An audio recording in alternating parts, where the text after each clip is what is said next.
Hello and welcome to CardsCast, a football podcast all about Woking Football Club. Through this podcast, you'll hear roundtable discussions, match previews and reviews, interviews, as well as us sharing our favourite memories of players, matches and seasons from the past. My name is Glenn Harrington and I'm joined as ever by Jacob Greenwood to talk all about the latest goings on at the club. Before we get into it, remember to like, share and subscribe to the podcast on Spotify, Apple Podcasts, YouTube, or wherever you get your podcasts from. So, Jacob, another busy month of action. First of all, what have you made of it all? Yeah, it's been a roller coaster probably, with what feels more like lows than highs. I think the first game, I think we released our last episode on the Friday, and on the Saturday we won 5-0, and that feels like an incredibly long time ago now.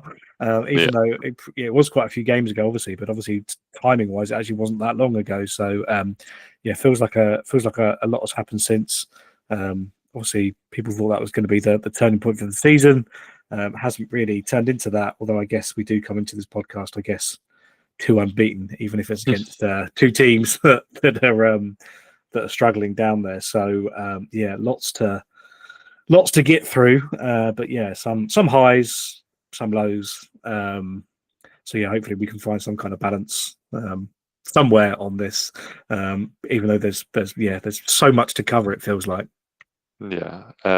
Quick recap of the games, and you alluded to the first of them there, but as ever at this time of year, there are a lot of fixtures in close proximity, playing twice a week most weeks. So the results from the last month since the last time we spoke, or at least the last time since we spoke on an episode, 5-0 win versus Gateshead, 1-0 defeat versus Yeovil, 2-1 win in the National League Cup against Southampton, 2-0 defeat to Forest Green, 1-1 draw with Sutton, 1-0 defeat to Boreham Wood, 3-0 win to Solihull, and 2-2 draw with Truro. I'm just pulling up a copy of the table. So we find ourselves 18th place, 13 points from 14 games, a point above the relegation zone. We'll say 9 points off the playoffs, but that already feels like a line that is drifting further and further away into the distance. We reflected on it a lot in the last episode that it had been a bad start, but I think we'd managed to string a couple of results together, and it felt like hopefully the tide was starting to turn, and I guess that was reiterated with the big win against Gateshead. Sorry. And I'll just take a moment to talk a little bit about the Gateshead game, because I do want there to be some positivity in this podcast. I know that people will say, oh, it was only Gateshead, and yes, they've shipped a lot of goals this season, but they're still in mid-table and they're still above us. So I don't think that any result with the position we're in should be sniffed at, but let alone a big 5-0 win at home like that. And I thought from 1 to 11 we were really excellent that day, and it was 5 going on sort of 10. It could have really been any number we wanted, because we completely dominated the game. We played really well. We moved the ball well. We took our goals well. Great moment for Asude to come off the bench and get his first couple of goals. And everything that we tried felt like it was going to come off that day. So I guess my question to you is, if you can try and put a finger on it, is what went so well that day, and why aren't we seeing that sort of performance a little bit more often? Yeah, I guess Gateshead were very open, weren't they? And we predicted that in the kind of preview we did for it, in as much as I think they had conceded the most goals, obviously, in the league. I think they had scored a load as well at the time. So we thought it was going to be a high-scoring game, but not that obviously we would score 5 and keep a clean sheet. But I just think we were just so positive on the ball and going through them. It just seemed like every time we picked the ball up, we were just going forwards with it, whether that was someone picking the ball up and running with it, or we were just playing kind of quick passes through the middle, and then we were just kind of getting through them and into the final third. And just chances just seemed to keep being created all over the place. So but that was kind of it, really. I guess getting off to a good start as well and kind of racing into a lead probably helped that as well. And then confidence was probably was probably very high. I think the kind of running theme of this episode will be, if we can be on the front foot and attacking more often, that's probably when we're at our best. We don't really seem to have another style of play that really works. I think and we will go on to this, I'm kind of ruining the order, but when Truro equalised on Saturday, all of a sudden we were really attacking, we were running at them, like it just seemed like loads was going on and we were getting loads of chances. Funnily enough, we then conceded, but like it just out of nowhere, it seemed like, we were a really attacking team. We're looking really bright. We're looking really good. Whereas up until that point, we hadn't really looked like doing much, other than obviously when we got the goal in the first half. The second half was like pretty quiet. So yeah, you'll see those kind of glimpses in games, and then be like, well, if we could play like that more often. And it kind of reminds me of when we played Aldershot at home in the league towards the end of last season. It just seemed like we just kept going at them and kept going at them. And it was brilliant, really. I guess the one thing I would say is that it doesn't feel like there's much value in us being a team that kind of defends deep and kind of just tries to nick a goal and win 1-0, because we just don't really seem to be set up to do that. Like the big teams have all come and done a number on us this season without us kind of really laying a glove on them. So I just think even in those games, it might be just better to kind of go for it. And I know that it's like something the fans say, and then if it actually came to pass, like again, everyone would probably end up moaning. So, for example, the Truro game, you get stuff 5-0. It's or like the Truro game, we're 1-0 up with 20 minutes to go, and it's like, oh, hang on a second, why did you have everyone flying forwards? We then got caught on the counter and we conceded. Like that was really stupid. And it's exactly, or as you say, like you start a game against one of the big teams, you just like go hell for leather and just get battered. That's also not going to help. But I think that was the big point from the Gateshead game, is we were just so relentless and so positive and so attacking. And then when the confidence got going, everything just well. I think actually in that game as well, what I would say is Timmy Akinola I thought was fantastic and was kind of really making it tick in that game. He was someone that really stood out to me. And then what sums it up is I think he was benched for the next game and hasn't really played a great deal since. And I think he's probably one of the more attacking midfielders that we have not in terms of like scoring or anything like that, but in terms of just progressing the ball and attacking. So I think that's kind of where I would. I think where we did well that day and where we could do well again in the future, I hope.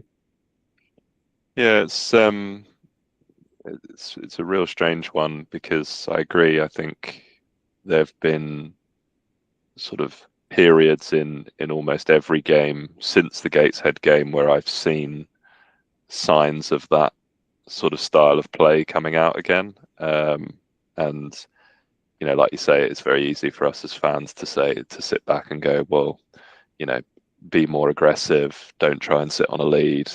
But some of that will come down to players' mentality as well. Sometimes a manager can be saying one thing and the team on the pitch might be doing something else. And I think you're right that everything worked in our favour in terms of that Gateshead game. We scored goals at the right time. Every time that they had a little bit of pressure or a little bit of momentum going their way, we seemed to score again. And when you've got that confidence, then it's easy to keep going forward. But when you're struggling and you haven't had the number of positive results that you want, it's very easy to, make that sideways pass or move the ball backwards and just almost pass the buck to someone else rather than trying to consistently be aggressive and push forward. And I think what's frustrating is, as I say, even in almost all of the games, you see 5-10 minutes here and there where you go, yes, that's it. Like keep that going, keep that momentum going. And other teams just seem to be able to kind of, break it up, overcome it, wrestle the momentum back, and then once it's lost, we seem to find it very hard to pull it back. I know that we're going back to the start of the season, but I think the Scunthorpe one is one that really stands out to me as an example of that, because we were the better team for 10-15 minutes, and as soon as the first goal went in, that was it, and then it was just a procession from that point on. And there's been a few games like that this season. I think the only exception that I would point out from the recent sort of set of games is the Boreham Wood one, because that first half is probably the worst I've seen us look in a long time, possibly going back several managers. I know it was only 1-0, but we were dreadful. And those subs that were made after sort of 30 minutes, I know they weren't popular subs in terms of the personnel, but God, they were needed because we were dreadful. And then second half, we were the better team and probably warranted a point all told. But I guess it's the story of our season that, we can go and play that second half like that, but we don't get anything out of it. Or, we do have a habit of turning draws into defeats and wins into draws. It's very frustrating, and I don't think that, with the exception of that sort of 45 minutes against Boreham Wood, I don't think I've ever watched us and gone, that's really, really poor, or we look kind of, completely out of our depth. We're just kind of 5-10% off across the park, and it's really hard to put your finger on a kind of exact cause and solution to that, because obviously the personnel, the manager, the team, it's all very similar to when it was going well last year. Yeah, and I mean, no disrespect to Boreham Wood, but and they've seems to got a decent side together there, but a newly promoted side that's been able to recruit really well and just have a style and it's almost like that. We can't lay a glove in the first half on like Boreham Wood. Like it's obviously you look at the table and go, well, they've started well and all this stuff, but it just makes you step back and look at everything, and even some of the narratives about whether people's hope should be high and all that, we'll come onto that stuff. But like, it does make you think, like, well, if they can go and do it, like, why can't we? I don't think their budget is huge. It's just they've done really well. Maybe they'll drop off. We've seen that, haven't we? We've even been that team before where we've started really well and then dropped off. But I think that's almost the most disappointing thing. I think when there's a big team that you're playing and they've got more money and whatever, and a decent side or whatever, you can sometimes write it off as that. But I think when it's a team like Boreham Wood, I can't really say no disrespect because it is very disrespectful to say it like that. But to be fair, like Gateshead was saying that after our game, they were like, to lose like 5-0 is bad, but like to lose to a team like Woking 5-0 who are like down there at the moment, like that's even worse. I kind of felt that with the Boreham game. But again, Boreham Wood, they sort of do what they do, and it's a pretty good style of football. Obviously, they have the long throw, but seemingly so does every team this season. But yeah, I just thought they had like good wingers. I thought they got forward well. I thought they put pressure on us, and it's just the exact opposite. Like we weren't doing that. When we got the ball, we just weren't doing that. As you said, for a bit in the second half, we did. But yeah, there weren't many times in that game where you thought, but this is a big chance. It was all kind of shots from the edge of the box and that kind of stuff. It was just all just a bit scrappy. But I think a lot of it does come down to as well. It almost felt like the players went into that game being like, well, we can't win this one, and it just feels like that's happened quite a lot this season already. Thinking we're not going to win it, and then they kind of prove themselves right. And as you say, the confidence drops, and then it just kind of gets even worse. Yeah, I was going to make a very similar point, because you don't like to judge your opinions on what social media is saying or what the forum's saying, but it does feel to me like there are a lot of kind of ready-made excuses being used this year. This team's doing well, tough place to go. They've just had change of manager, so whatever the reason might be, there always feels like there's something where we go, oh, okay, we should probably write this one off. If you're doing that for sort of 50-60% of your games that you're playing, it's not going to lead to you having a good season. And I think we'll move on to it now, because you alluded to it just there. The Jody Brown interview that was released this week, and I'll be honest with people now, this is going to form the sort of bulk of what we talk about tonight, but it was a difficult watch for me. I think I'll say that. I thought that Jody came across very defensive, and there were some clear kind of direct responses to some of the kind of online chatter, and that's relatively disheartening to see. I appreciate that he's in a bit of a no-win situation. He's being seen as kind of not particularly present, and there was kind of an ask to see something from him. And what realistically are you going to expect when the team is struggling? But it didn't particularly reassure me, or make me think that improvement is just around the corner. And I think the bit that particularly rankled for me, that will have rankled for others, is the kind of indication that, oh well, we need to, yes, we had a good run at the end of last season, but we need to remember where we were in December of last year and where we are now, and aren't we so much better off? And I thought, no, we're in exactly the same place. So let's start with that, I guess, as the sort of first question. This kind of statement that was made, that expectations at the start of the season were potentially higher than they should have been, and that we're about where we should be. Do you think that's fair, or do you think that's kind of just Jody being quite defensive?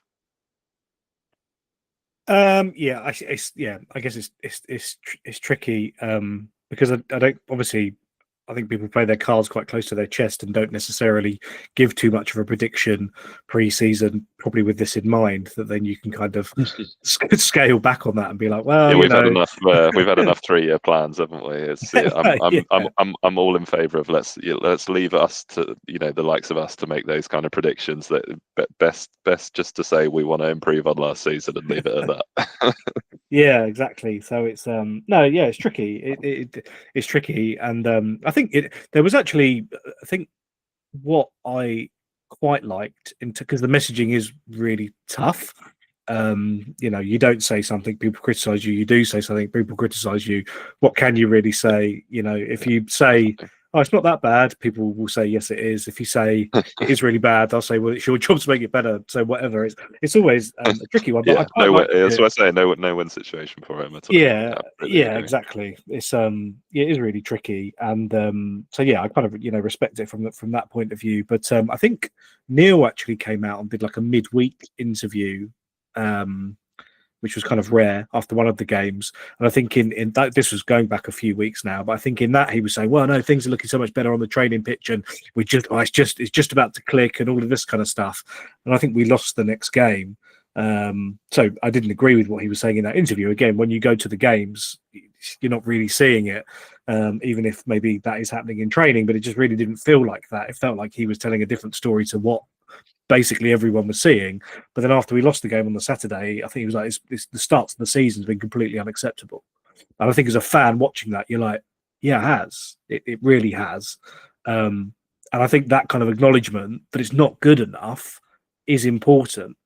And I don't think Jody did that. But again, I don't necessarily think I would go into something work related and be like, yeah, it's been completely unacceptable, because then you put yourself in a really difficult position. But I think that's kind of the issue that I've got with it is, I think actually, to be fair, in that situation, it might just be better to say, you know what, it hasn't been good enough. It hasn't been as good as we thought it was going to be.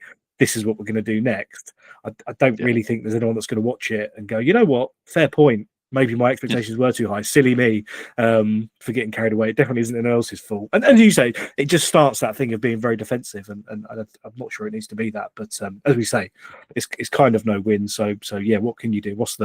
If he comes out and says it's been an unacceptable start to the season, then he's under even more pressure, isn't he? Then I think in his job. So there's no kind of magic thing you can say to make it better. So it's just yeah, it's just one of those. But it's tricky. I think especially when obviously people go to games and see things, and when you get kind of told that you're seeing or thinking the wrong thing when like it's quite clear, it can be quite tricky.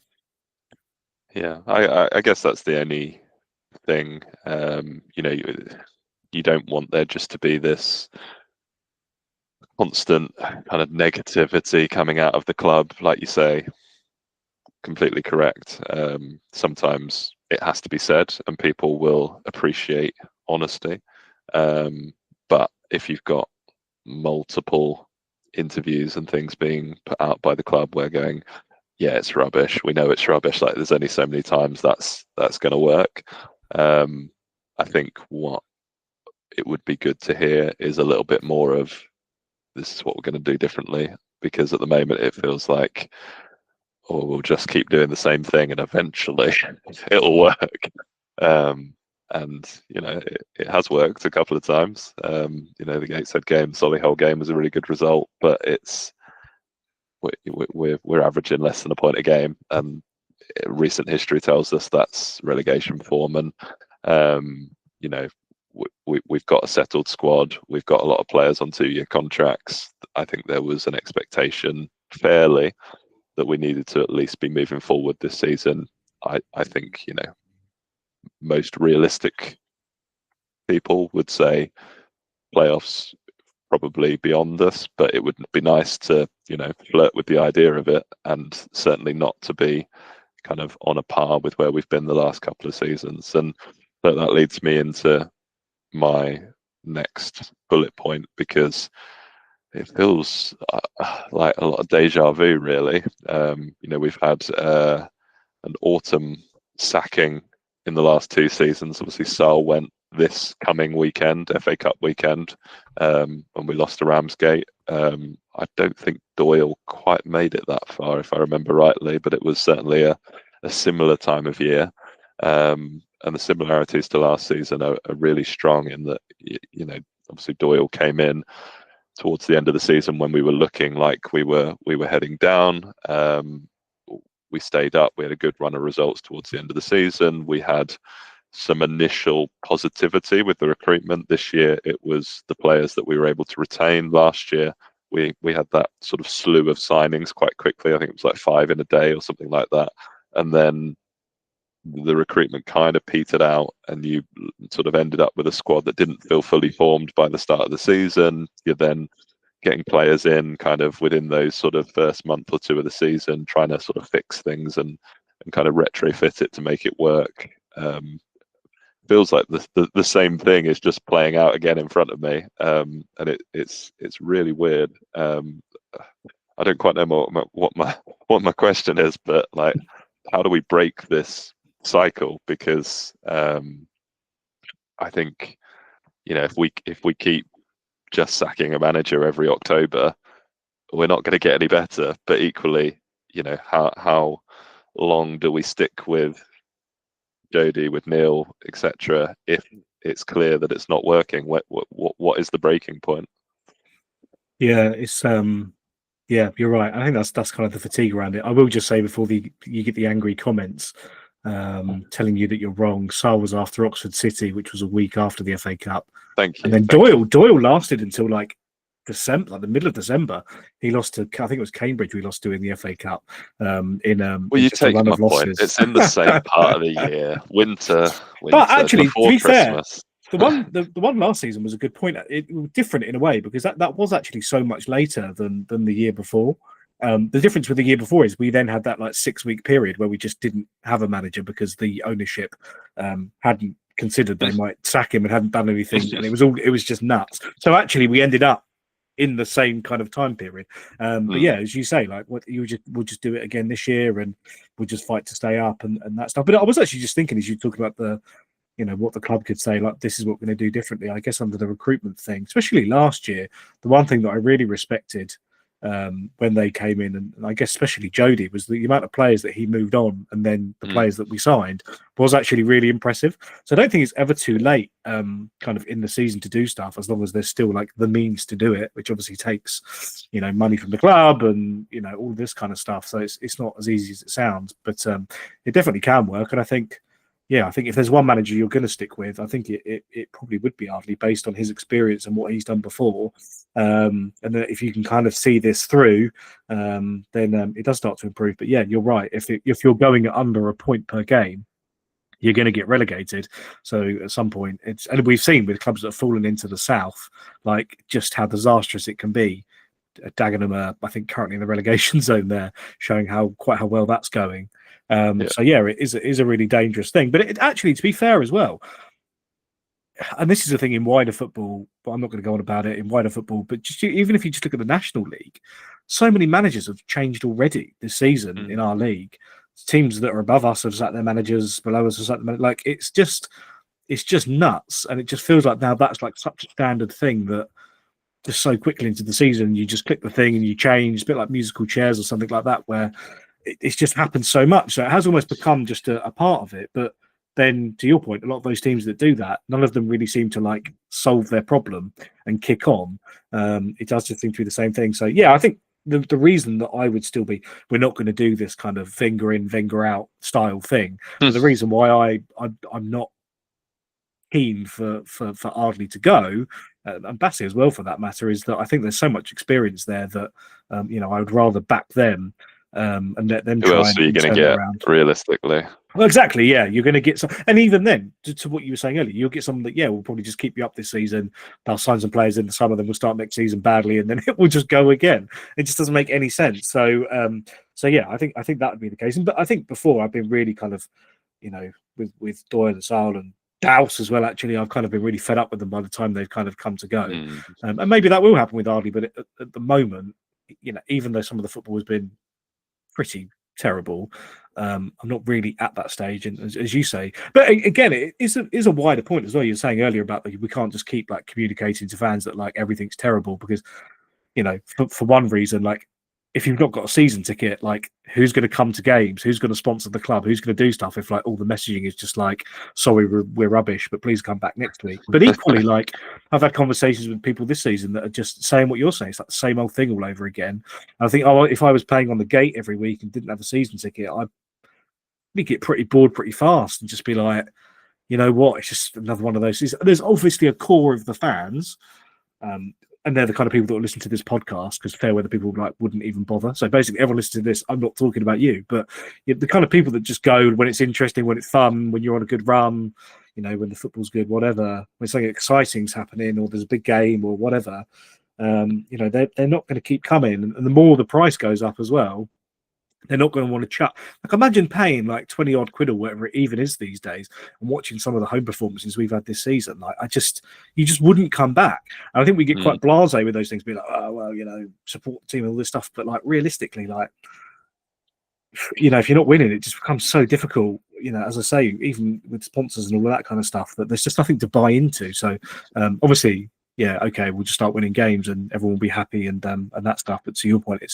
it's not simple. I don't really know what the answer is to it, but I think it, with someone like Ardley, there's always the hope there, looking at what they've done in the past, that they can turn it around. And I guess the clubs where he didn't do so well, I'm thinking more about York, but he didn't really seem to get much time there. No one seems to get much time at York these days. But it wasn't like they gave him a lot of time to actually turn it around. I think actually the last one that we did, and this, again, someone will fact check this, and this could be completely wrong because it's off the top of my head, but I feel like when in Douse's final season, he got like a vote of confidence, and they then like tried to bring him in some new players, like they really tried to back him, and I thought that was good, good to see. But then it just didn't. It was just too far gone, and it just didn't work. And I thought that was kind of decent, and good to see. I don't know how that works now with the director of football, because it just feels more like they get whoever they want and then they just give them to the manager and they'll do whatever. But even that kind of stuff where it's if you sat down with Ardley and Bassey and said, look, we're willing to invest some more money in you and back you and all of this stuff, we're not going to just leave you with what you've got, because clearly it's not working. But who knows if that money exists, because if it doesn't, it becomes a whole lot harder. So again, more problems. But yeah, break the cycle. I'm on board with you, but at some point, it will go past the point of no return. When that is, I don't know. I think my only other observation on this before we move on is that it feels like the majority of our fan base, at least the ones that I see across Cardsboard and social media, are along the same line of thinking as us. I haven't seen any kind of vocal calls for Ardley to go, so I don't think that he's lost the fan base, which is obviously one of the sticking points. And I think with all of the last three managers that you mentioned, that sort of turn did happen. I think there just seems a real collective desire for this to work, and an admission that it's not at the moment, but a real desire for it to be turned around and for these to be the manager, coaches, and team that pull us to where we want to be. It's yeah. I think before we started recording that I said it felt like we were on a knife edge at the moment, and peek behind the curtain. We were meant to record this last Thursday, and I said, let's wait till after the Truro game because I feel like the result could influence the tone of the episode one way or the other. And of course, it ended in a draw, and it left us no clearer than what we were before it. So I still feel like we're on that knife edge, and we'll come on to talk to it nearer the end of the episode. But the FA Cup has naturally a big place in the hearts of Woking fans and any fans at this kind of level, and a positive result on Saturday, and if we were able to back that up with a positive result in the league, things will start to look a bit more positive again. And equally, another couple of bad results before we then play top of the table Rochdale, and people will be going, oh God, we're out the cup, we're going down. And I think it might feel like a long way back for them from that position, if that were to happen. So yeah, still on the fence for me, but I totally agree with what you're saying. We need to break the cycle. It feels like we've got the right person in there to do it. I am certainly currently in favour of give him time, give him what he needs to succeed, and hopefully we'll pull away from the position we're in at the moment. Yeah, I think the other thing as well is it probably is easier. Well, it is easier to sack the manager if they have lost the dressing room. So if there's players that are just like not playing for them anymore, or like the formation just doesn't suit, or we've had stuff like that in the past, and then obviously as soon as they go, you pretty much pick up form and it's all good. But similar thing, you can't just keep doing that. But I think it would be interesting as well, and I'm sure that will be part of what Jody Brown does in his job, is talking to kind of senior people in the dressing room and being like, what is the vibe of the players? Because we've already seen with stuff like Effiong. I mean, it's just like the statement today for the new signing being like, well, Lenny's out of favour, so we've just had to go and sign another player. It's like, when you think about it, because everyone just kind of knows that's the situation, it's just accepted now. But like, that is really unacceptable. Like he's going to be a really experienced player, can score goals, will be on a decent amount of money as well, I'm sure, at the club, and it's just kind of accepted that he just like isn't going to play. Like, that's just crazy. That must be a thing with the manager. So again, if the management team did leave, I'm not saying like, oh wow, just sat them and then Innie can play. Like, that's pretty crazy. But if Innie came back and then like 5 or 6 players all of a sudden started playing better, or we played a different formation that somehow suited or whatever, then I guess that's why clubs do it. So it would be interesting to know. Whereas actually sometimes you can just have a bad group of players really that just aren't very good, and then if you sack the manager, then nothing improves. And same thing, we do see that with teams in this league. They'll go through like 3 managers in a season, and they just never get any better, and it's just like, wow, what have you become? It all becomes a little bit crazy. So I think obviously we don't know what goes on behind the scenes and the vibe and all of those kind of things, but hopefully the players are still on board with it, because that's a really massive part, I think, of turning that around. But again, if they're not playing, or they're being played out of position or whatever, then that can obviously always cause problems. But then unfortunately, that's if the club do stick with the management team, then it's going to be on Jody again for the second year in a row to move those players on somewhere if they don't want to be here anymore, if we can, whether it's a loan or getting rid of them completely and bringing in other players. So it's massive upheaval whatever you do, I think. I am kind of firmly of the opinion that it's not just going to get better overnight. I think I've seen too much this season. There's been some false dawns, and then we kind of just go back to it. I don't just think we're going to win a couple of games, even if we'd have won Saturday and say win the cup and whatever.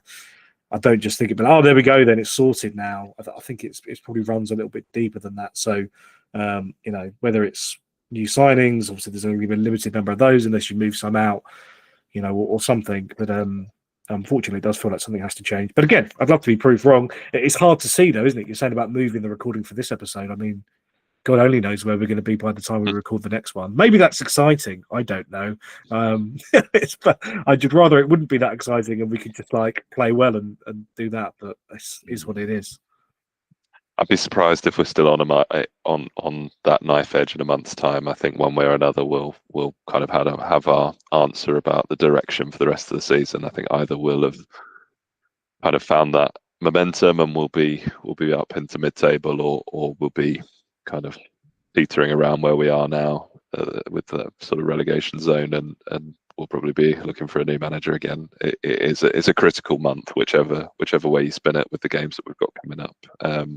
That you alluded to a couple of points there that are on my list. Both the system and the kind of recent recruitment, which were both mentioned and talked about in Jodie's interview. This isn't a direct quote, but he was asked a question around kind of what we need to do better, and he talked about managing leads, being more adventurous, and I wanted to use that as a bit of an opportunity to talk about the system that we're playing. I think it's one that we adopted kind of 3 or 4 games into the season. This 5 at the back. It's interesting because we've seen a couple of really good performances from this formation. I think that in certain ways it's helping getting the most out of some of our better players. I think Tariq Hines, player of the month, rightly so, has definitely stood out this year as he did after he joined last year. I think Aaron Drew was mentioned as well as another one that was performing well, and again it allows you to get both of them in the team. But I have to believe, looking at the recruitment over the summer, that this isn't the system that was envisaged for this group of players. Because if it was, you would have signed more than 6 defenders. You wouldn't be playing a left back at left centre back, and you wouldn't be trying to crowbar your wingers in as makeshift centre forwards because you've got nowhere else to play them. It's I'm no kind of tactical mastermind. I'll leave that to the real managers. So I'm not going to sit here and try and pick apart what decisions they're making and why, but at face value, at least, it looks odd that we've switched to this system, and that system is almost unmovable now. And I guess he'll point to the sort of 30-minute experiment against Boreham Wood and go, see, it's not working if I do anything else. So this is what we've got. But yeah, I do wonder how long. You talked about the fact that the style of play, the sort of dreariness of some of these home games, the kind of lack of interest, excitement, investment it's going to create from those kind of casual fans. It's not sustainable to kind of keep playing this way. And I'm just curious as to your take on kind of why are we so set on it at the moment? When do you think it's going to change? What do you think should change, if anything? Just reminds me a lot of, again, the sort of Doyle period where he had a system and a formation and a way of playing, and then for whatever reason he wasn't able to recruit the players that he wanted for the system, and he went, too bad, I'm going to play it anyway. And I kind of understood that from a novice manager, but I'm struggling to understand that from someone as experienced as Neil Ardley, and something's just not adding up for me. Why is he so insistent that this is the way to go when the bulk of the evidence that we've got to work with is that it's not working? Yeah, it's pretty wild, isn't it? Because I guess that there is a theory that well, it's not even a theory, but it's you've signed players for a formation, and then you've gone through pre-season, and you've got to the start of the season, it's just completely fallen flat. And then they've changed it to the 5 at the back, or however you want to view it, and it's all of a sudden got a couple of results and performances as well, which was good in the kind of early days of that. And then, as you said, it's just become the default. When we tried to switch it up against Boreham Wood, it was obviously so bad we had to make 2 subs in the first half, which is crazy. So that clearly didn't work. So, but that's another one where maybe it is, when I'm not saying we're going to wait for Gorman to come back, but he's someone that's going to come back into the team, which isn't going to change the way that you play or the formation. But that might be, be something that helps. But then if you can go and maybe look at getting a couple of players in positions that can support us changing that system, that could be good. I think the main problem I think with it, if you say that was like a, let's say a 4-3-3 or something, is that we just didn't have any pace up front, so that we didn't go anywhere. So in the Boreham Wood game, it was just kind of like, you'd defend something and then we'd get the ball back and then we just couldn't go anywhere because you might try and give it, might try and hit it over the top. Well, it's Brian and Buterman or whatever, Ward or whatever was going on that period of that game, and they couldn't get onto it. They couldn't run with the ball. They couldn't run onto anything. And then, Braun would have got it back. We're back under pressure, and eventually that pressure told them we conceded. So this doesn't really work. And that was something I think actually from that Braun Wood game that I thought that they did really well, was they actually weren't amazing, but they do have quick wingers, so that when they give them the ball, they do just push them up the pitch, and it pushes teams onto the back foot, and that's really good for them. Obviously, now it's probably too late to go out there and just be like, just sign 2 good wingers or whatever. But I mean, you've got Ward and Asude's just sitting there, and you playing Asude as a centre forward and asking him to chase long balls over the top, and look, I know he's clearly low on confidence and hasn't had a particularly good start to the season, but you're not going to see the best of Matt Ward unless you give him games and time and chances and play him in the correct position, because he's even less likely to work as a centre forward than Asude. It's just, I agree on no pace, and I'd add no width, because while the wing backs are decent defenders, I don't think that they're going to give you that sort of threat from out wide that you need, and it all feels very, very slow through midfield and very predictable. And I'm just not sure that if we continue to play this way, we're going to see a lot more sort of 1-0, 1-1s. Like that's kind of the default for this setup for me. But I feel like there must be something I'm not seeing, because it can't be that obvious, or it would have changed. Yeah, no, yeah, that's true. It's. And again, that's why it's so difficult though, because I think some of the stuff that the club just wouldn't have expected, and that's fine. I guess it's the unpredictable nature of football, isn't it? Where it's just some players are just, even like Akoli, I guess at the season was out of form, but as you say, the reason he got back into form was because he got a chance to play, whereas Ward just isn't really been given that chance.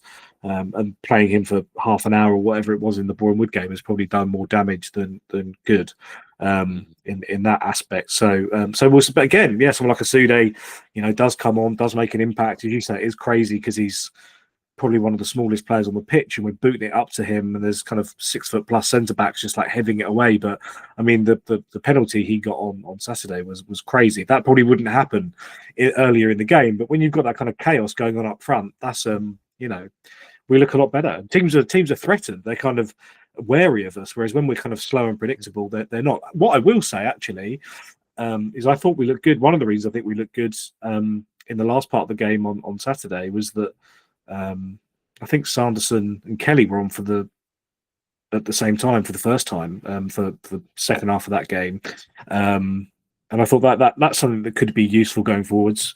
They're not that fit, so I guess that's kind of why they've been kind of chopping and changing them and doing that kind of stuff. But I think that works so much better than O'Brien has been okay, but obviously now he's got an injury. That's not a good thing, but I think it is going to force the management team to think of something else, and if that can be possibly trying to get more pace on, then I think that might actually benefit us, because there's only so many games I can kind of watch Buterman and O'Brien not being very fast and teams just like dealing with it, and as you say, like that's it. Maybe like if that's only in some games, it's fine. But I think teams will be scouting us and being like, we know the formation. You can't play any other formation, and we know your weaknesses. And that's like, you can just come and defend against that. So we do have to be careful, I think. But again, as we say, like we can do stuff in the transfer market. If we want to try and do something different. But it does feel like it's going to have to be like that. Ward, and this is kind of off script a little bit in a way, but like even players like that, it's like he might even get a loan for a few months into the Conference South. I think it's inevitable. Unless something changes, he can't be happy with the time he's getting and the what's being asked of him. Like if I was him, I'd be pretty annoyed. So it feels like I'm just waiting for the announcement that he's on loan to top of Conference South probably, because they wouldn't want to loan him to a relegation rival, would they, realistically? No, exactly. And if that frees up a spot, for us to go and do something somewhere else, then that must have to be how it is. So you never know. It's the nature, isn't it, of non-league football, and as much as you can kind of wheel and deal for the majority of the season, so you're not kind of locked in like the more professional leagues. So that's always something that can happen. But again, as we were saying earlier about the manager, if then it's like, oh, we swapped manager and now Innie's now playing a lot more, which is helpful because he can score goals when a lot of the rest of the team don't seem to score many. And Ward's now getting minutes, and he's improving, and we're using a Sude more. Like there is a world where like that could be something, but equally that could all fall flat anyway. So we can't predict the future, but that does feel like something where if we're talking about players who are underperforming that might then all of a sudden get a boost in their performance, Ward is certainly one of those players, because something's not right at the moment. I was going to say famously I said this, but I think that's probably exaggerating. I once said this a few years ago. I think it was the dying days of Douse's reign, and I said something along the lines of, these are not bad players, these are good players who are being played badly, and we are not getting the most out of them. And I think I was proved right, because the next season we had our best season in living memory. And the makeup of that, yes, obviously Sal brought in lots of players that added to that squad, but the core of that team remained and carried over from Douse. And I think I was proved right. And I would say that again, these are not bad players. If I go through the squad individual by individual, I think most, if not all of them, are good enough to play at this level. They are just, it is just not working at the moment. And like you say there, I would love to see Sanderson, Kelly, can we go 4-4-2? Can we go 4-2-3-1? Can we put Ward? Can we put Asude, Sanderson, and Kelly all in the same team? Yes, it might be too much, but I'd rather do it and have a go than keep playing 5-3-2, 5-4-1, 10 men behind the ball. Right, can't get out. Just keep booting it clear until eventually it comes back in and we concede, because there's a predictability to it. And we talked about breaking cycles earlier. Like, I'd rather go down fighting than go down kind of sheepishly losing 1-0. But as we said at the very beginning, it's hard sometimes when you're on the back foot to convince players of that mentality, and everyone's nervous about getting a hammering and having that on their CV. But I think if we don't start taking a few risks, then we're going to be here next month when we do another episode, the month after, having very similar conversations. Yeah, I guess you would never want, if I was the manager as well, it's almost like you would rather just play all your hands, and if none of them work, at least you gave it a go and did it. Whereas it's the same as like managers we've had before, when we've had really stubborn managers that like refuse to change like really quite basic things, which have then changed when they've left, and we've improved like dramatically very quickly. And you just think like you were like so stubborn, you just like you didn't even try this thing. Well, if you'd tried this thing, like maybe you'd actually kept your job. It just seems crazy sometimes that happens, and that's kind of football. Which, and you just hope that. I don't know. I think Ardley has shown some flexibility this season, but it just so happens that everything he changes like doesn't really work, other than the 5 at the back, which has now just become the default. Which is like anything we've tried seems to have just like backfired. yeah, I guess that's kind of tricky. But and as well, you say about the confidence of the players. I mean, I think it was it Timmy Akinola and Ward that came off in that Boreham Wood game early. It was certainly Ward, but I can't remember if it was Timmy Akinola as well. Yeah, it was yeah. like again, there's two relatively attacking players that they are attacking players. Like obviously when they're on their game, so on one side you're like, oh yeah, go out there and just express yourselves, and then it's like, yeah, but you're coming off after 30 minutes. Okay, it was because of a system change, but like stuff like that is pretty ruthless. So I think in that kind of circumstance, players also might want to play it safe rather than kind of they try something and then get subbed off early or whatever it is. So yeah, it's tricky. And as we were saying earlier as well, if you go for some crazy formation or like really go for it, especially against a team that I guess you should be beating, and then you end up not beating them because of that, like that can feel like too much of a risk. But as you say, at the moment, the way it's heading, if we don't take any risks, someone's going to lose their job. So like you might as well. That would kind of be. It's easy to say that when it's not your job, but I think as a fan, I'd at least try and support it. Yeah. Let's have a quick chat about personnel, because we're recording this on a Thursday evening and there has been a new signing today. So I'm going to butcher this surname, but Ashley Botswain, I'm going to go with, on loan from Ipswich. Looks like he's got some height. Played at Fylde last season, and then considered the sort of stopgap solution, I guess, for a shortage of forward options with Ashford's injury, O'Brien's injury now, and then the odd situation that you alluded to earlier with Ini Effiong, who feels like he would have been the ideal solution if you're looking for someone with a bit of presence up front. You'd kind of want someone with a bit more experience, someone who scored a lot of goals at this level. But no, we've got a 20-year-old loanee with a grand total of 1 National League goal, who is expected to come in and fill that void. And I know nothing about him. I've never heard of him until about 4 or 5 hours ago. I wish him the best of luck, and I hope he does well, but it's not a signing that fills me with a tremendous amount of confidence. And the Effiong news, as you said, we know nothing of what has or hasn't gone on there. There's clearly been a significant disagreement between player and club for the club to be willing to sign off on a kind of public statement that the player is out of favour. I mean, that reads to me as he won't play for us again.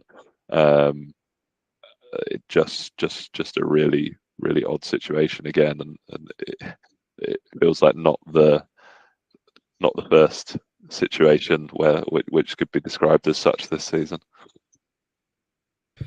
Yeah, no, really disappointing, and that's obviously like when we signed Ini last season, like when he came in, you just like you just know what he can do at this level, and he did. And to be fair, he did tail off towards the end of last season, but I thought when he came in, well, especially when the manager changed, he was that Ardley's first game, I think it was a 2-1 win against Altrincham at home, was like, and he like ran the show, and it was crazy. We didn't see enough of that, to be fair, towards the end of last season, but I still think he'd be a good option this season, because there's so many players in that team that are forwards that don't score goals, and as a team we don't really score that many goals other than the Gateshead and Solihull games, really. So and you talk about someone that's going to come on and cause a bit of disruption and panic. You'd rather have Effiong running at you than with respect, another teenager from a higher level. Yeah, I think I kind of sort of feel sorry for the kind of younger ones that kind of come in, and there's this kind of expectation to, well, there will be the expectation to score goals, and it's just hasn't really happened. So it's hard. It is hard to say. To think last season, some of the ones that were coming in when it was like Mazionis and stuff like that, it was like this guy's like barely played or whatever, like very, very young, like don't know. And then obviously he did really well, but it's different with strikers. Different for a striker. Have you scored? So much no. pressure. Okay, that's not great. We need goals. Whereas it is tricky. So we'll see. And it might be that obviously if he's tall and he's physical and stuff like that, that might give us something that might allow for other people to get more space and do whatever. So we'll see. And maybe the cup game is a good one to come into, assuming he's hopefully allowed to play in the cup. Then that might be useful, a game to kind of come in. National League Cup games, if you can play those, to kind of bed himself in a bit. I'm glad that probably Jake Hyde's not being talked about as an option, because that didn't work. So I guess it's one up from that, and then we'll see. But yeah, if you can, as we were saying earlier about Effiong, I'm sure he's on decent wages, and he deserves to be, because he's got experience and he's got the pedigree and all of this kind of stuff. Gave him an 18-month deal. So if he moves on, if we mutually agree to terminate his contract and he signs for someone else, that's going to free up space for us to go and get someone else. But I guess until that happens, we're probably, we're not going to be able to go and do that. So we'll have to wait and see. It's interesting that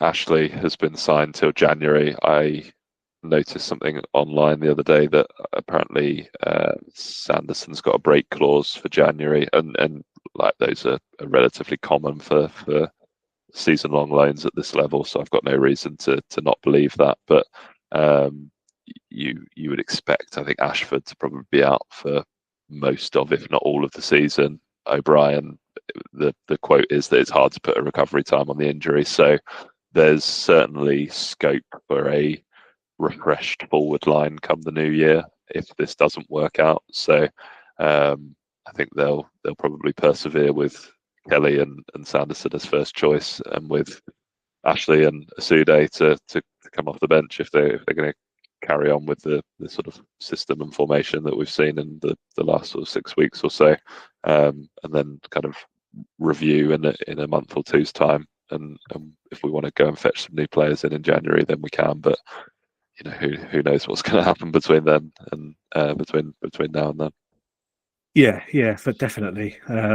Yeah, but even if Ashford was here, he's another one, and I'm sure I go on about this in this podcast. I say it to people all the time, but these forwards that don't score goals but seem to still have a career, it drives me crazy. I know, because there's the whole kind of but they make this run and they create space and all of this stuff, and it's just like, no, but they're a striker. Do they score goals? Is that they score like 1 in 6 or something? And it's just like, yeah, but that's we've got too many players like that, and I think there's loads of them in football, so it does just kind of happen. But yeah, even then, I don't think at the moment I'd be like, just have Ashford up front, because again, he just doesn't get enough goals. Whereas, Sanderson, we talked about this in pre-season, didn't we? It's like, who in that squad's going to go and get you 10 goals? And 10 is a low bar. Like you'd talk about 20, but we're being realistic and we're saying who's going to go and get you 10. And I think probably the hope was that it was going to be O'Brien. Maybe that's obviously now with the injury not worked out, and he's not had the best start to the season anyway. But honestly, I think probably Effiong would have still been up there for me. So the fact that he's kind of disappeared without a trace is disappointing. Again, we don't know the full situation or who's to blame in that. But you're kind of looking down the list now and going, who's going to get me 5? Yeah, probably Beautyman from penalties. After that, don't know. Yeah, it's not great. Yeah, there's certainly. I think Tariq Hines is probably my shout for possible top scorer. He seems to get himself in good positions. He's got a good shot on him. That's the guy playing left back. Yeah, it's crazy. It's a worry. But then teams always want to sign players that score goals. I guess that's a pretty common thing.